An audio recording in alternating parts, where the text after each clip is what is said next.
In this diagram, one neutron strike with uranium-235 and 3 neutron will be expelled। एक neutron आके टकराया है जिसने यहाँ से 3 न्यूट्रॉन को एमिट करवाया है या एक्सपेल करवाया है, जब और इन तीनों न्यूट्रॉन ने फर्दर किसी किस्म का कोई रिएक्शन प्रोड्यूस नहीं करवाया, जिस वजह से चेन रिएक्शन अकर नहीं होगा।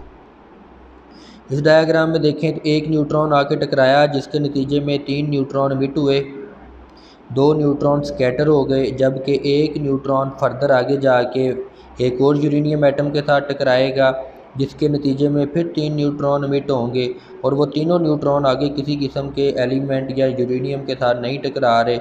इस वजह से इस रिएक्शन के अंदर भी किसी किस्म का कोई चेन रिएक्शन प्रोसीड नहीं करेगा। जबकि तीसरी डायग्राम के अंदर देखें तो एक न्यूट्रॉन आया, यहाँ से 3 न्यूट्रॉन एमिट हुए, इन 3 न्यूट्रॉन में से फर्दर 2 न्यूट्रॉन ने रिएक्शन प्रोड्यूस करवाए और यहाँ से निकलने वाले फिर 3 न्यूट्रॉन में से फर्दर 2 न्यूट्रॉन ने रिएक्शन प्रोसीड करवाए। तो इस तरीके से एक न्यूट्रॉन से निकलने वाले न्यूट्रॉन आगे अगर यूरेनियम के साथ टकराते जाएंगे तो नंबर ऑफ़ न्यूट्रॉन की तादाद बढ़ती जाएगी। इस तरह का जो रिएक्शन होता है इसको चेन फिशन रिएक्शन का नाम दिया जाता है। अब चेन फिशन रिएक्शन होने के लिए यूरेनियम की एक स्पेसिफिक अमाउंट रिक्वायर्ड होती है। The minimum amount of uranium required for the chain fission reaction is called critical mass, और क्रिटिकल मास के यूरेनियम का जो वॉल्यूम होगा उसको क्रिटिकल वॉल्यूम का नाम दिया जाएगा। तो दो डेफिनेशन है यहाँ पे, critical mass and critical volume.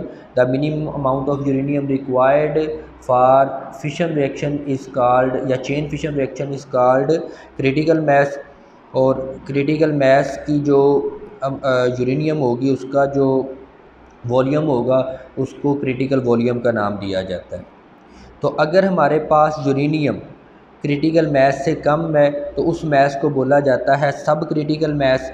तो अगर सब क्रिटिकल मास होगा यूरेनियम का तो कोई चेन रिएक्शन अकर नहीं होगा, क्योंकि चेन रिएक्शन अकर होने के लिए एटलीस्ट जो अमाउंट ऑफ यूरेनियम रिक्वायर्ड होती है उसको क्रिटिकल मास कहते हैं। अगर क्रिटिकल मास से कम मास है तो चेन रिएक्शन प्रोड्यूस या प्रोसीड नहीं होगा। और अगर हमारे पास amount of uranium chain reaction के अगर amount of uranium critical mass के इक्वल होगा तो फिर हमारे पास जो रिएक्शन है वो एक चेन की शक्ल में प्रोसीड होगा। तो क्योंकि चेन रिएक्शन प्रोसीड होने के लिए जो अमाउंट रिक्वायर्ड होती है यूरेनियम की उसको क्रिटिकल मास कहते हैं। तो इस अगर क्रिटिकल मास के इक्वल होगा तो रिएक्शन जो होगा वो नॉर्मल स्पीड के साथ परफॉर्म होता रहेगा। न्यूक्लियर रिएक्टर वगैरह के अंदर इसी तरह से एनर्जी जो है वो ऑब्टेन की जाती है। लेकिन अगर हमारे पास मास क्रिटिकल मास से ज़्यादा है तो तब जो रिएक्शन होगा वो बहुत ज़्यादा रैपिड प्रोसेस में होगा, बहुत ज़्यादा अमाउंट ऑफ एनर्जी रिलीज होगी और जो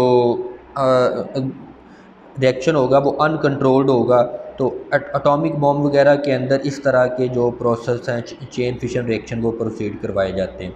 न्यूक्लियर रिएक्टर के अंदर नॉर्मल स्पीड में रिएक्शन को प्रोसीड करवाने के लिए एक्स्ट्रा अमाउंट ऑफ न्यूट्रॉन को कंट्रोल करना होता है। तो न्यूक्लियर रिएक्टर के अंदर एक्स्ट्रा अमाउंट ऑफ न्यूट्रॉन को कैडमियम रॉड्स की मदद से कंट्रोल किया जाता है।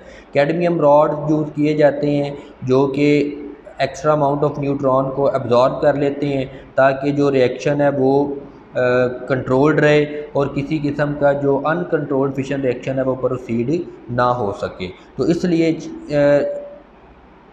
न्यूक्लियर रिएक्टर वगैरह के अंदर न्यूट्रॉन्स को कंट्रोल करने के लिए कैडमियम के बने हुए रॉड इस्तेमाल किए जाते हैं। तो इस तरीके से चेन फिशन रिएक्शन को हम अपनी आने वाली जो ज़िंदगी है या टाइम है उसके अंदर हम अपनी रोज़मर्रा लाइफ के अंदर जो एनर्जी की ज़रूरियात हैं उनको पूरा करने के लिए इस्तेमाल कर सकते हैं। बच्चों ये हमारा आज का टॉपिक था, इसको रीड करें, बुक से पढ़ें। किसी किस्म की कोई कन्फ्यूजन हो तो वो शेयर करें, उसके बारे में बताया जाए। Thank you. अल्लाह हाफ़िज़।